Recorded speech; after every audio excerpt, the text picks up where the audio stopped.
The summit marks a major push by the French president on the international stage. For more on that, we're joined by Jacques Reland, a lecturer in European Studies at London Metropolitan University. He's had a phenomenal week, hasn't he? He's seen movement between Syria and Lebanon and the freeing of Ingrid Betancourt. Yes, it's been quite a week for President Sarkozy. And obviously, he did not have that much to do with Betancourt, although he put the pressure on. But for him, the real great success Makes this good news week headlines. has been, yeah, indeed. But the greatest success for him has been really the guarantees that Mr. Al-Assad came during his visit to Paris. That was quite a gamble because many people thought that it was a bit premature to invite Bashar al-Assad to Paris. He had not given enough concessions yet. There were criticism at home.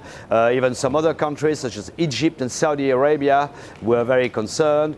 But the fact that this week there was Lebanon was able to form a government with Prime Minister Signora, and yesterday's announcement that they would open embassies in each other's country, Lebanon and Syria, is actually now Bashar al-Assad has brought something to the table and vindicates Sarkozy's strategy. Okay, let's leave it there, Jacques Reland, because we now have some action on this stage at the Union for the Mediterranean Summit there in Paris. Nicolas Sarkozy just about to talk. Let's listen in.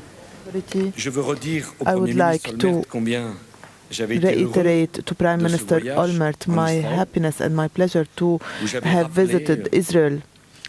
During my visit to Israel, I have reiterated the commitment of France to support Israel, namely in Israel's willingness to achieve security.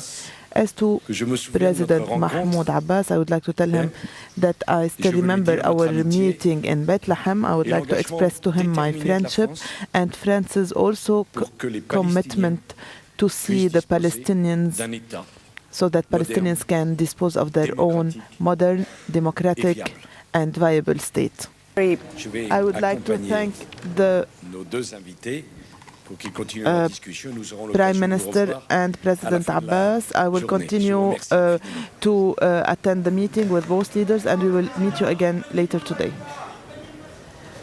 Well, there's a very positive sounding Israeli Premier Ehud Olmert. He says we have never been so close to reaching an agreement with the Palestinians, and he hopes that they will start talks very soon. He did talk about threats facing Iran, Israel and the rest of the region. He said that comes from Iran, but a very positive sounding Ehud Olmert there. So let's leave them as they all walk out from that press conference. Let's rejoin our guest now. Jacques Reland is a lecturer in the European Studies at London Metropolitan University, who was listening in on that. Any surprises?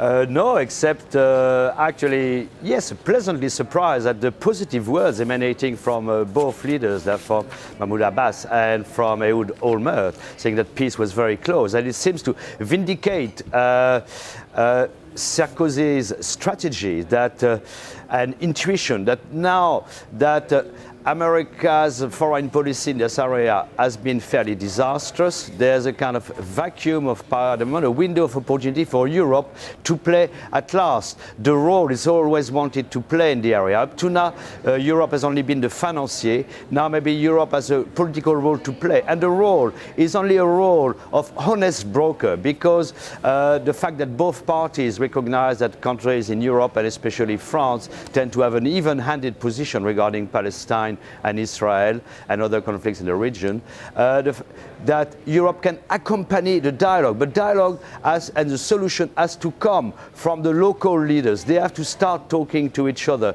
Diplomacy exactly, because that's what he seems to be saying. To achieve any breakthrough, you have to bring rivals together. indeed, diplomacy is an alternative to war. So you have to talk with people you disagree with. And that's why France has always had a policy of talking to everyone in the area, as long as they're ready to make positive moves, such as Bashar al-Assad. We know also that France has actually opened up dialogue, discreet dialogue with Hamas and Hezbollah.